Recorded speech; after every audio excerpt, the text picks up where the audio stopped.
Bien, buenos días, chicos, chicas, ¿cómo están? Buen día, doctor. Buen día, Laura. Bien, entonces vamos a continuar con lo que es el avance de inmunología. Ayer habíamos visto lo que es la introducción, más o menos para que entiendan cómo trabajamos el laboratorio de inmunología. ¿Ya? Bien. Vamos a ver ahora qué pruebas se hacen en el laboratorio de inmunología. Algunas de repente las han visto en otra materia, así que esas las voy a pasar más rápido. ¿Ya? Luego voy a pasar ya a las que son específicas.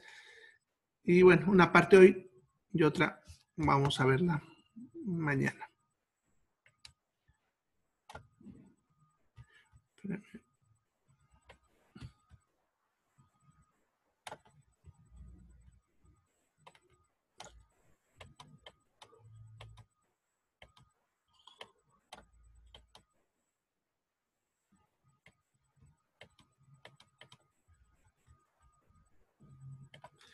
Bien, entonces el laboratorio de inmunología ya va a servir para hacer diagnósticos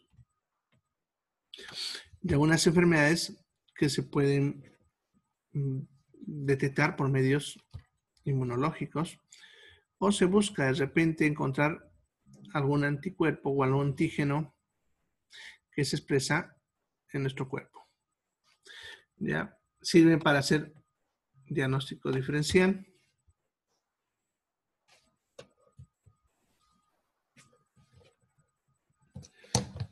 Ya, con diferentes patologías. No, por ejemplo, en lo que es la parte serológica para el diagnóstico de patologías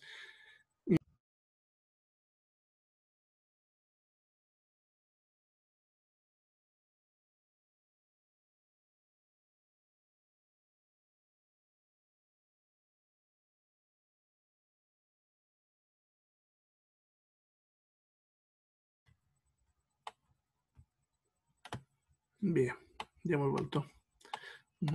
Se cortó el internet. Bueno.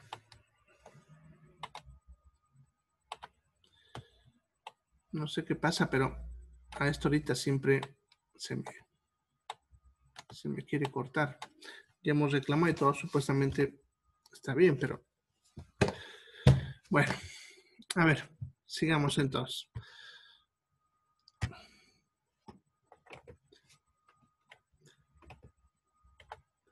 Bien, como les decía entonces, lo que es el laboratorio de inmunología se usa para el diagnóstico, para algunas enfermedades, para diagnóstico diferencial, como lo que se hace con las enfermedades infecciosas, por ejemplo, esas pruebas que han escuchado hablar estos días sobre el COVID, son pruebas de tipo inmune.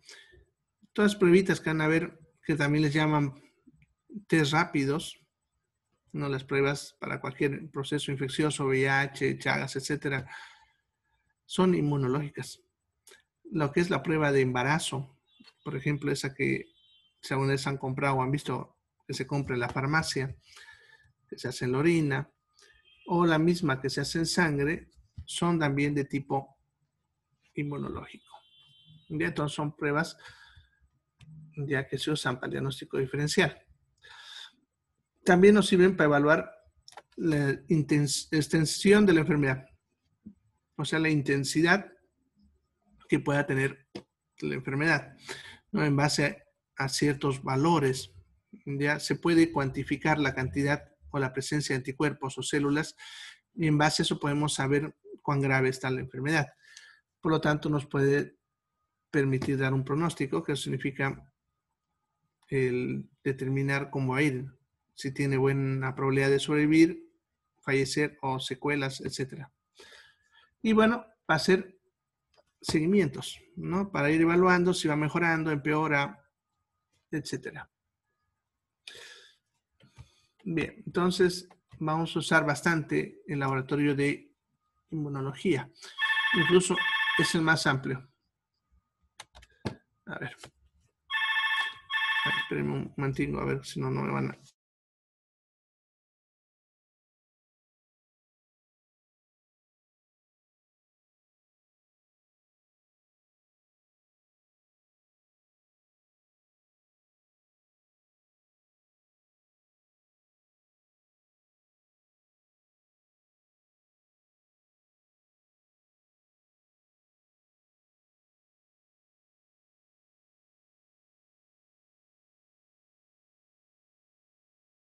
Bien. Entonces me están informando que están viendo los de cotas con el internet porque siempre es la misma hora. Ya reclamó bastante. Bien, entonces, entre los exámenes generales que hacemos en la inmunología, tenemos lo que es el hemograma completo, ya que siempre se debe hacer en cualquier tipo de patología. Ahorita vamos a ver qué se encuentra en el hemograma en cuanto a inmunología. Hacemos también sobre la orina, pruebas en orina, como el embarazo, como decía hace rato. Otras pruebas que vamos a ver y las pruebas reumatológicas. En cuanto a la sangre, ¿qué nos puede determinar los resultados dependiendo de patologías inmunes? ¿Ya? Por ejemplo, la presencia de una anemia nos puede determinar todas estas enfermedades que están viendo acá. Si la anemia es macrocítica, por ejemplo, nos va a servir para diferenciar de anemias hemolíticas, lupus eritematoso sistémico e intoxicación por sales de oro. ¿Ya? Entonces, el hecho de que hay una anemia macrocítica en pacientes, asociándolo obviamente a otros datos, porque solamente este hito no me dice, puede ser también una deficiencia de vitamina B12 que no tiene nada que ver con el componente inmune. Ya aquí estas tres enfermedades que ven son enfermedades inmunes, las tres. Ya anemia hemolítica, cuando nuestros propios anticuerpos atacan a nuestras células, el lupus cuando hay anticuerpos contra todas las articulaciones y las sales de oro que más bien en este caso bloquean al sistema inmune. Ya puede ser una anemia hipocrómica microcítica, que eso aparece cuando hay deficiencias de hierro, y otros síndromes como el HBD, ya que son síndromes que tienen que ver con el problema inmune. Entonces nos diferenciaría de esto, de las anteriores que hemos visto. Y si es normocítica, normocrónica, nos hablaría de enfermedades de tipo crónico que no tienen nada que ver con el sistema inmune. Entonces, la anemia nos indicaría ya en parte a unas enfermedades. En cuanto a leucocitos, ¿se acuerdan? El valor normal es de 5,000 hasta 10,000. A unos van a hablar hasta 11,000. Eso depende mucho de los estándares que tiene cada laboratorio. Así que algo que tienen que acostumbrarse, y eso ya han debido ver en algunos valores, es que cada laboratorio maneja su propio estándar. Ya nosotros, por ejemplo, hablamos de leucocitosis cuando sobrepasamos los 10,000 en patologías con sintomatología grave y en patologías con sintomatología de leve cuando recién pasa los 11,000. ¿Ya? Bien, sin embargo, hay valores que van a estar muy por encima de eso y generalmente cuando nosotros encontramos valores muy elevados, por encima de 15,000, 20.000, 30.000, siempre pensamos mal. Los valores muy elevados de leucocitosis pueden indicar patologías inmunes o cánceres. Ya, generalmente, por ejemplo, una apendicitis se suele subir hasta 14.000, 15.000, algunos casos 20.000. Ya, pero que yo encuentre, por ejemplo, un valor de 30.000 es muy elevado y hay que sospechar de repente de alguna de esas enfermedades. En este caso, si encontramos más de 18.000, puede ser vasculitis necrotizante, que eso es cuando los anticuerpos atacan los vasos sanguíneos, las arterias, la artritis reumática juvenil, que por cierto, las artritis reumáticas son enfermedades autoinmunes. Lo mismo la enfermedad de Still, que es también otra enfermedad también reumática, que tiene que ver con las articulaciones, y la artritis séptica, que en este caso, esta es de tipo infeccioso. ¿Ya? Podemos ir 12.000 hasta 18.000, lo que es la moderada, algunas patologías como espondiloartropatías, ya, artritis reumatoidea, eso es la ARE, y el uso de corticosteroides, que generalmente cuando hay corticosteroides, los valores de los glóbulos blancos se tienden a alterar. Ya, en cuanto a las leucopenias, cuando es menos de 5.000, hay varias patologías, entre ellas el lupus eritematoso sistémico, que es una enfermedad autoinmune que ataca a todas las células del cuerpo, incluido los glóbulos blancos. Las enfermedades mixtas del tejido conectivo, en la cual los anticuerpos atacan a todo lo que contenga colágeno. El síndrome de Sjögren, que es cuando atacan las glándulas salivales y lagrimales. Ya, bueno, y otros, que con el síndrome de Felty, que es una complicación de artritis reumatoidea. Entonces, como ven, la parte del hemograma, en cuanto a los leucocitos, te pueden guiar a una patología de tipo inmune. Ya, en cuanto a lo que son las plaquetas, trombocitosis es cuando están elevadas y su diagnóstico diferencial siempre es con la artritis reumatoidea. Claro que no es la única patología que puede incrementar, hay otras. Sin embargo, una de las inmunes sería la artritis reumatoidea. La trombocitopenia, el síndrome de Felty, que es una complicación de la artritis reumatoidea. ¿Ya? Y si tenemos reticulocitosis, que eso es cuando aumentan los glóbulos rojos jóvenes, porque los reticulocitos son glóbulos rojos inmaduros, entonces estaríamos hablando de una anemia hemolítica, que muchas de las veces es de tipo inmune. Bien, en la orina, ¿qué datos podemos encontrar que nos pueden guiar hacia una patología inmune? Leucocituria, cilinduria y proteinuria. ¿Ya? No sé si ya han visto. A ver. Orina creo que no han visto todavía, ¿no? Bueno. Si lo han visto, no, ahorita no me acuerdo, pero vamos a ver. Si lo han visto, bien. Y si no, lo van a ver luego conmigo en la otra materia. Bien. Leucocituria, cilinduria y proteinuria son datos que se encuentran a veces en la orina. Leucocituria es cuando los glóbulos blancos, los leucocitos en la orina, están muy elevados, generalmente por encima de 10. La cilinduria cuando aparecen cilindros, que son unas estructuras que vemos al microscopio cuando vemos el examen de orina.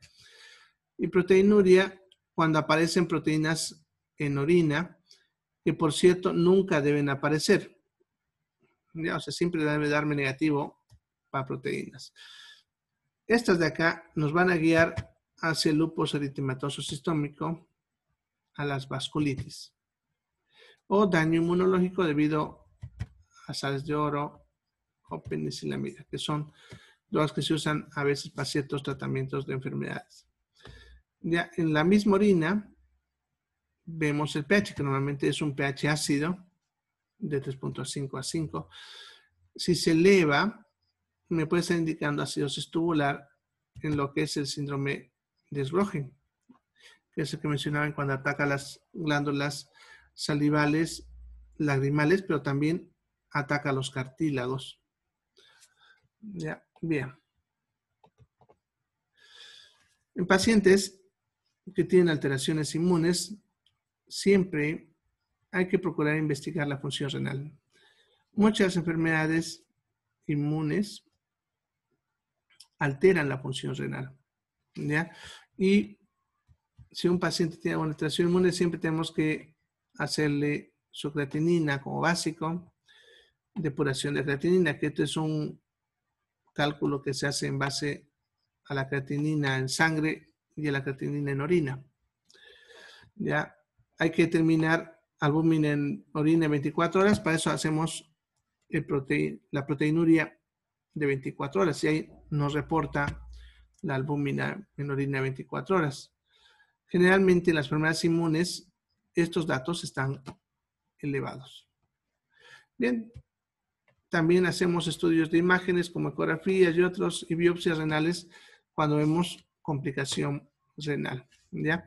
En cualquier enfermedad inmune que los valores de laboratorio, estos que estamos hablando acá, estén elevados, siempre es de mal pronóstico. O sea, pacientes que estén buscando o estén siendo investigados por alguna alteración inmune y se encuentren estos datos elevados, hay que comunicarse con su médico para informarle rápidamente que los valores de función renal en ese paciente con patología inmune están elevados.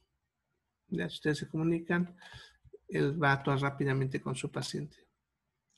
También se evalúa la función hepática, porque las patologías inmunes también suelen atacar hígado después del riñón, ¿no? O sea, no es el único riñón, pero es el que más frecuentemente se ve afectado. Hay que ver más que todo si no hay una alteración de los vasos sanguíneos del hígado y nos va a hacer para diferenciar de algunas formas de cáncer, ¿ya? Pero este tipo de pacientes generalmente usan drogas que pueden alterarme la función hepática.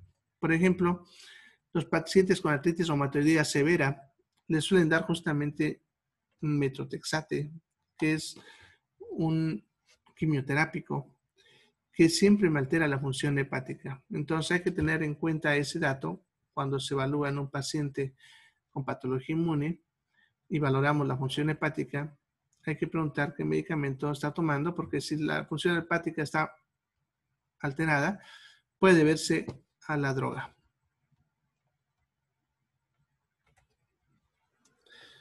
Bien, otros exámenes que vamos a evaluar en inmunología de tipo reumatológico estaría lo que es la BCG, que ahorita vamos a hablar, el ASTO y la PCR. El ácido úrico no es una prueba inmunológica, ya es más que todo cromatográfica.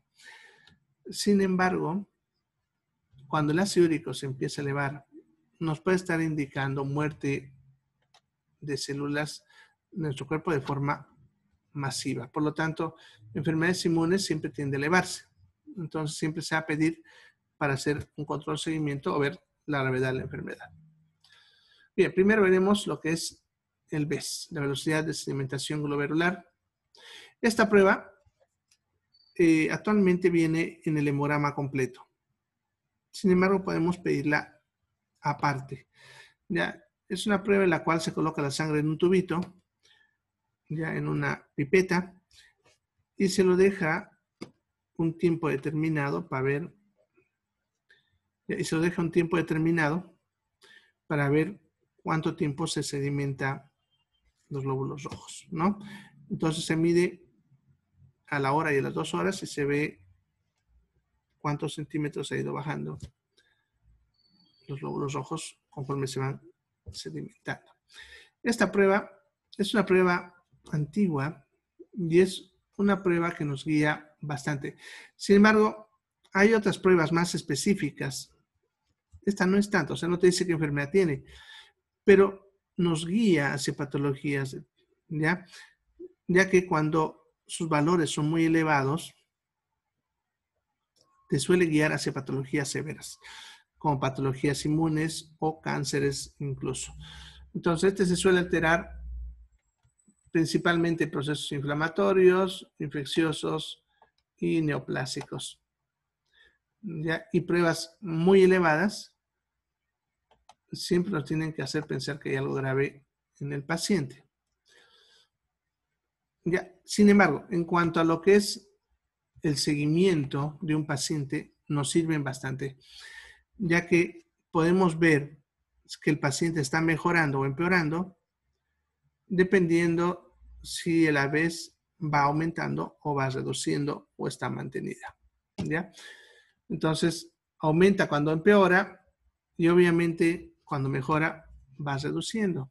Si se mantiene significa que también no hay ni mejoría ni empeoramiento, ¿no? Se está manteniendo estabilizada la enfermedad. Bien, la ventaja de esta prueba es que vamos a observarla rápidamente. Ya a las 48 horas ya podemos observar que este valor se está elevando en pacientes que tienen patologías serias. Incluso en algunas patologías agudas puede elevarse en menos de 48 horas. ¿Ya? Y de que el paciente mejora, va a durar todavía 10 días más. Por eso nos sirve para seguimiento, porque se va a mantener elevada mientras la enfermedad esté activa. Y cuando la enfermedad desaparezca, va a empezar a bajar. Cosa que ninguna otra prueba nos da ese valor. Normalmente, por ejemplo, cuando hacemos pruebas inmunológicas, cuando vemos los anticuerpos, va a mantener valores elevados aun cuando el paciente ya está mejor, ya porque su descenso es más lento. Entonces, la vez por eso nos sirve más que todo para un seguimiento de la patología. Bien, los valores normales, también aquí, por si acaso, por si me preguntan, ya varía los estándares de un laboratorio. Suele estar cerca de eso. Ya en algunos laboratorios van a manejar 10 para hombres y 15 para mujeres. ¿Ya? Sin embargo, como les digo, ese valor puede variar un poco. En niños, como ven, hasta 10 y en recién nacidos 0 a 2. Ahora, de forma práctica, yo, por ejemplo, cuando evalúo a los pacientes, generalmente en adultos uso el valor de 20 y en niños de 10. Así me es más fácil. Ya que en un hombre, por ejemplo, con un valor ligeramente elevado, pongámosle 18, 19 o 17, siempre no pasa todavía de 20, pudiese indicar procesos inflamatorios muy leves, como una heridita, una muela, etc. Entonces dependerá mucho de lo que tenga el paciente y la sintomatología. Ya, sin embargo, cualquier valor por encima de 20 ya me tiene que llamar bastante la atención. Y como decía hace rato, valores por encima de 30, siempre hay que pensar en algo malo. Cuanto más elevado esté, más grave suele ser la enfermedad. ¿Ya? Bien. Entonces, ¿en qué circunstancias se elevaría? Bueno, hay que tomar en cuenta todas estas para hacer un diagnóstico diferencial porque siempre es importante, ¿no? Por ejemplo, miden durante el embarazo, se puede elevar. Ya no mucho, pero sí se suele elevar. Generalmente no suele pasar de 30. Las anemias, hay ligeras elevaciones. En las infecciones agudas, principalmente en las agudas, su elevación suele ser bastante. En las crónicas suele haber elevaciones dependiendo de la patología. Por ejemplo, una tuberculosis, podemos tener valores bastante diversos. Algunos que tienen que tener elevaciones mínimas, como pongámosle 22, 25, y otros que llegan a 80. ¿Ya? Enfermedades inflamatorias, siempre en todas, y aquí incluirían las inmunes, los infartos, tumores, hipotiroidismo y medicamentos anticonceptivos. Entonces, todo esto hay que tenerlo en cuenta que pudiese elevarme los valores. ¿Ya? Si la patología no está acá y hemos descartado todo esto, podemos pensar que se debe a esa patología. ¿Ya? Ahora, también puede que no baje mucho, que puede estar muy bajo su valor. Ya estamos hablando generalmente por debajo de 10 en adultos y debajo de 5 en niños. Ya aquí no es muy frecuente, pero puede verse. Por ejemplo, las policitemias. Pacientes, por ejemplo, los que viven en La Paz, por la falta de oxígeno, tienen muchos glóbulos rojos. Ya cuando hay descenso de proteínas, cuando se pierde la albúmina por vías renales o enfermedades hepáticas que no producen albúmina, disminución del fibrinógeno en pacientes con alteraciones de la coagulación y algunos medicamentos como están viendo. ¿Ya? Entonces, esos valores, para esas patologías pudiesen bajarme los valores.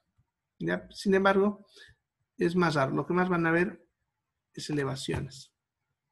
Bien, eso entonces en cuanto a la BES o BSG. ¿Ya? Algunos autores le llaman BES, que es velocidad de incrementación, de sedimentación de eritrocitos. Eso es el BES. Y la BSG es velocidad de sedimentación globular. Son los mismos, por si acaso. O sea, si a una vez preguntan BSG y BES, son la misma prueba, ya por si acaso, sí. ¿No? BSG y BES. Son las dos siglas que usamos para la misma prueba. Bien. Otra prueba es la PCR. Ya. En este caso aquí no hay que confundir porque hay otra prueba de laboratorio que también se llama PCR. ¿Ya? Este caso es la proteína C reactiva. Entonces siempre hay que aclarar si nos referimos a esta, que es la proteína C reactiva, o la reconstrucción de polímeros, que es la PCR que se usa en laboratorios donde se trabaja con ADN. Ya, por ejemplo, para las enfermedades virales, se usan pruebas de reconstrucción de ADN y una de esas es el PCR. Y entonces aquí, como la sigla es la misma, siempre que recibamos una orden de PCR, hay que aclarar si se refiere a la PCR, que es la proteína C reactiva, o a otras pruebas, ¿ya? Si solamente viene PCR, hay que pensar que es esta prueba, ¿ya? Sin embargo, siempre es bueno confirmarlo, porque al menos profesionales médicos que están empezando, a veces se olvidan ponerle el otro dato, porque por ejemplo, si es la otra PCR, le voy a pedir, por ejemplo, PCR para COVID, por decir, porque el otro PCR se usa para detectar ADN de agentes infecciosos, principalmente virus. Entonces puedo pedir PCR para COVID, PCR para Chagas, así, ¿no? Para diferentes patologías infecciosas. Entonces ustedes ven que dice PCR para, se refiere a la otra prueba. Pero si solamente dice PCR, hay que pensar esta. Ya, sin embargo, como les digo, a menos en médicos novatos, se olvidan ponerle el para. Y bueno, por eso siempre es bueno confirmar qué PCR es el que está solicitando. ¿Ya? Bien, esta proteína, al igual que el BES, se suele elevar rápidamente en procesos inflamatorios. ¿Ya? Con la ventaja que su velocidad de elevación es más rápida. ¿Ya? El valor normal, como están viendo, es de menos de 1 miligramo por decilitro. Es menos de 1 miligramo por decilitro. Bien. ¿En qué situaciones se eleva? Entre las enfermedades de tipo inmune, la fiebre reumática, la artritis reumatoidea, las vasculitis, las espondiloartropatías, todas estas son patologías de tipo inmune. Ya son patologías de tipo inmune. Sin embargo, hay que tener en cuenta que la PCR se puede elevar en cualquier proceso infeccioso agudo o inflamatorio. Por ejemplo, una apendicitis puede tener una elevación de la PCR. Una amigdalitis puede tener una infección urinaria, ya, etcétera. Entonces, las diferentes infecciones también. Entonces, para que tenga valor en inmunología, se tiene que descartar cualquier otra enfermedad de tipo infeccioso o otro tipo de inflamaciones. Ya puede reducirse en caso de lupus eritematoso sistémico.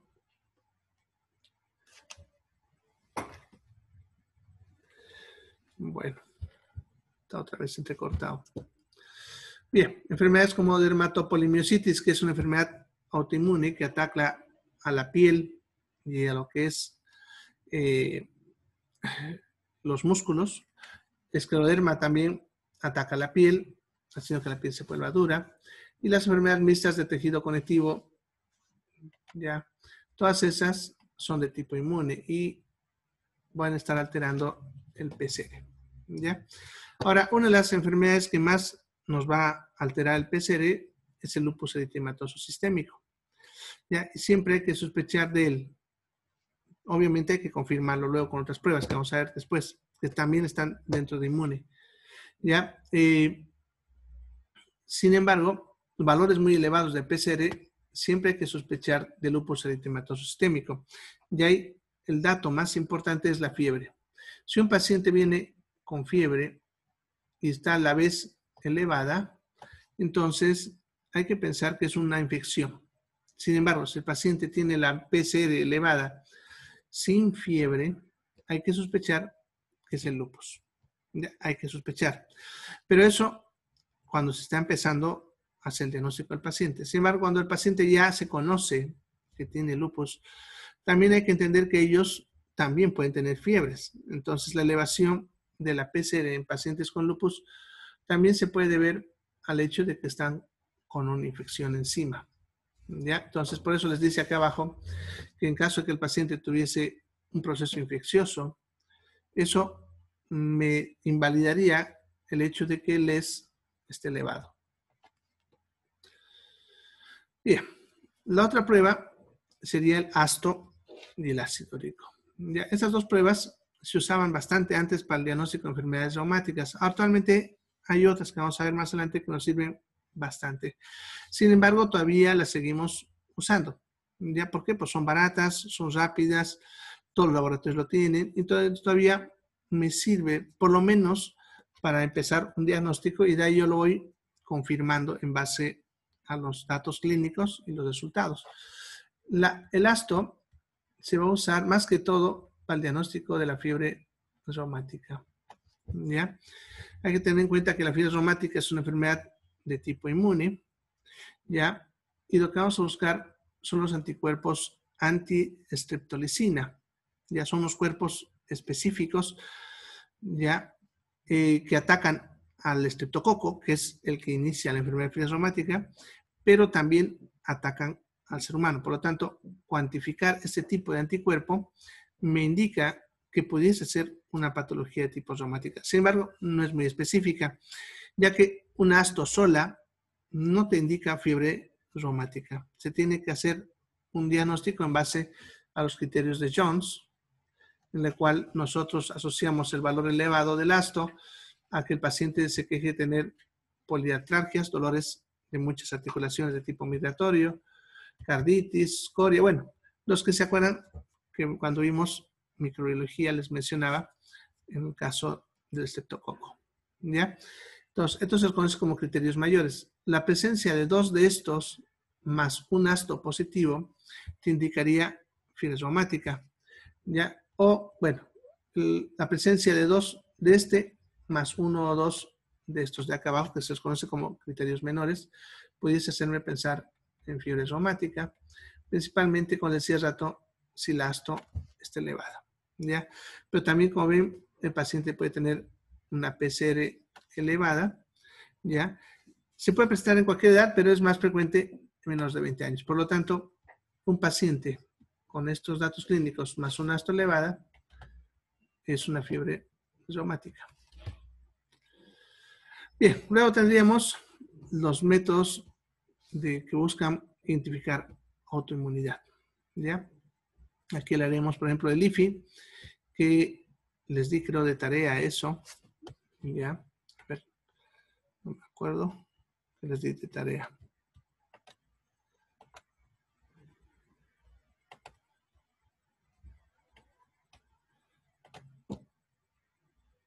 Sí, justamente les di de tarea eso. Ya, pero la tarea, por si acaso, no es lo que estamos viendo acá, sino cómo funciona la prueba, cómo se hace la técnica de procesar esto. Ya aquí les voy a indicar simplemente la interpretación. Ya, mañana ya veremos cómo se hacen las pruebas en sí, menos el IFI.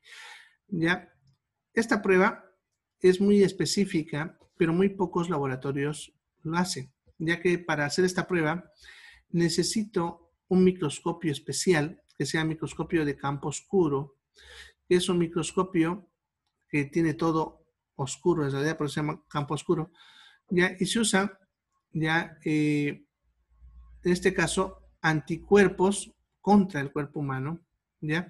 Y para eso nosotros agregamos otros anticuerpos que tienen una molécula que es inmunofluorescente, de tal manera que se ve cómo fluorecen en lo que es el microscopio de campo oscuro. Ya, básicamente lo usamos para investigar esas pruebas que ven ahí, los ANA, que son los anticuerpos antinucleares, los anti-DNA o los antimitocondriales, los AMA.